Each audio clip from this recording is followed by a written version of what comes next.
Ayun po, 'di ba alam niyo naman po na hearing ng, EJK, mga bossing. So ngayon po, yung mga kamag-anak, nanay, tatay nung sinasabing na biktima, 'no, nung panahon ng laban kontra droga nila, pabor po sila mga kababayan na makapasok ang International Criminal Court. Gustong-gusto nila na makapasok ang International Criminal Court. At wait, there's more. Kung di ako nagkakamali, 73% po mga kababayan ng mga Pilipino o kapwa natin Pilipino ang gusto na din pong makapasok ang International Criminal Court, mga bossing. Oh, ha? Saan ka pa? Kaya po talaga ako mga boss, Chief Amo Sir, isa sa nakikita ko kung bakit sila talagang nagrarant, nagwawala-wala, mga boss, Chief Amo Sir, para maisalba ang dating Pangulo. Ano po? Kasi ano yung isang isang buwan? Oh, sabi ng DOJ, "Pangulo, kailangan ka po naming makausap. I-explain po namin sa inyo 'to." Oh, 'di ba? Yung tungkol sa International Criminal Court, i-explain po namin sa inyo 'to. Tapos biglang sumagot naman yung pangulo. Sabi, "Eh, ganito, sige papakinggan natin kung ano yung side, eh, kung may legal bang basehan." Pagkakaintindi ko po mga kababayan, sige. 'No? Gano'n po, pagkakaintindi ko. Kung may basehan at may legal na, basehan niyan, sige, pasok. 'Di ho ba? Ang sagot ng Kongreso, ayaw sa ICC. Wala raw silang pakialam sa ICC. Eh, sa umpisa lang ho 'yun, mga kababayan. Kumbaga, ang gusto po nila, eh, yung investigasyon nila, mga bossing. Pero pagka ang mamamayang Pilipino na ang sumisigaw niyan, mga kababayan, malamang sa alamang ho, mga boss, Chief Amo Sir. Tapos malalaman pa nung gusto ng imbestigahan si dating pangulo saka siya kumalas. So ibig sabihin, mga kababayan, 'no, na may irregularidad ho. Kumbaga kaya mo lang kami kinalas, kaya ka lang, umalis sa amin is dahil ano, dahil ikaw na yung iimbestigahan, eh. O yan ho mga kababayan ang katanungan. Yan ho ang mga katanungan, mga kababayan. Kahit nga dito sa Australia, ginagamit nila ang ICC, Mark. Oh, dapat puntahan ng mga biktima ng EJK si President BBM sa Malacanang. Kumbinsihin nila na bumalik yung Pilipinas sa International Criminal Court para makamit yung hinihingi nilang hustisya. Ayan.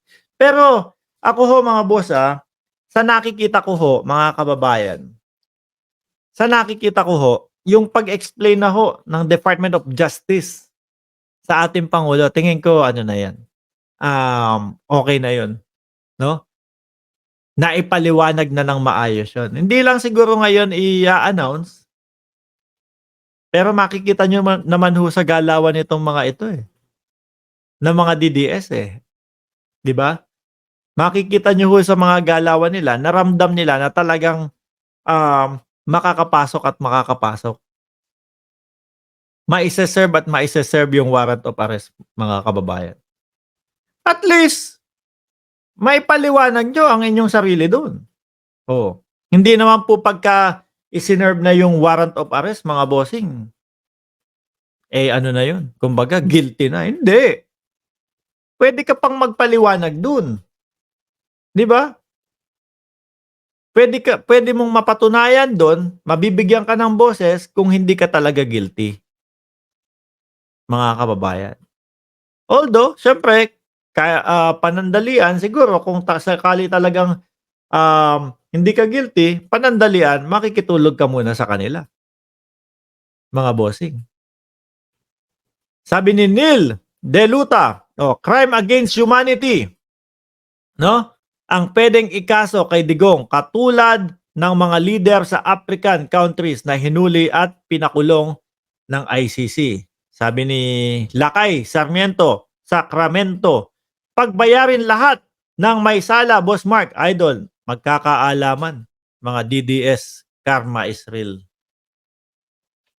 Lahat ho yan, mga kababayan. Madami pong sumisigaw. Madami hong sumisigaw na mamamayang Pilipino na sila ay naargabyado, na sila ay nalabag ang kanilang karapatang pantao nung panahon ng dating Presidente Duterte, mga bossing. Silent scream, kung wala silang ginagawa pag tegi sa mga pinaghihinalaang adik, bakit takot silang maimbestigahan? Kasi nung panahon na yun, iimbestigahan na siya, biglang ayaw na namin, tanggal ICC, wala na. Doon pa lang mga bossing, mapapaisip ka na, wait lang. Tama kaya yung rektang pagkalas nila sa ICC o dahil sila na yung iimbestigahan kaya biglang kumalas na. At pagkakaintindi ko ho, mga kababayan, kumbaga sabi-sabi lang, wala silang ginawang mga letter, kung yung maging legal, mga kababayan, yung maging legal yung pag-alis ng Pilipinas sa International Criminal Court, mga bossing. No, diya? Kaya dito natin makikita, nako, kulang pala yung mga papeles, dokumento para doon sa pag-alis sa ICC. Mukhang makakabalik ho talaga. Mukhang makakabalik.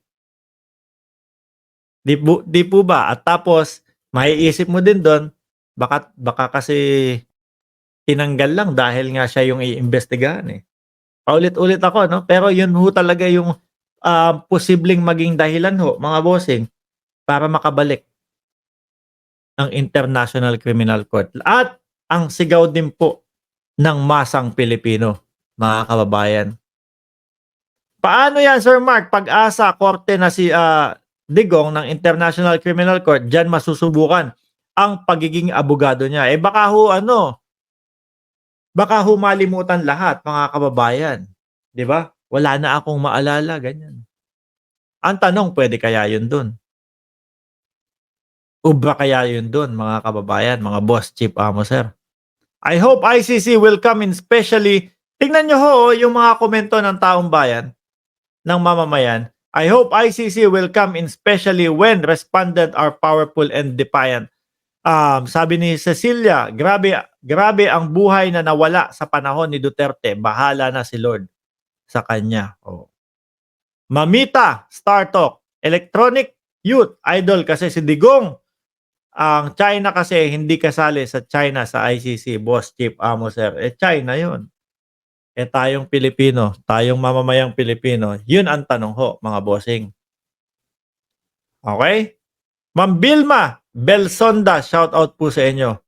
Anyway, mga kababayan, medyo gabi na din ho dito, mga boss, chief, amo, sir. At least nabigyan ko kayo ng 4 na kahit papaano na topic dito sa live stream natin. Doon po sa mga ngayon lang pumasok at kakapasok lang ho, mga bossing, pwede nyo naman pong panoorin ito sa replay, mga kababayan. Okay?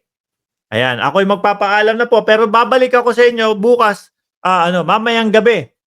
Gabi dyan sa Pilipinas, alas 9 o alas 10 ng gabi sa Pilipinas. Tama ba? Gabi sa Pilipinas para po dito sa live stream natin. Okay?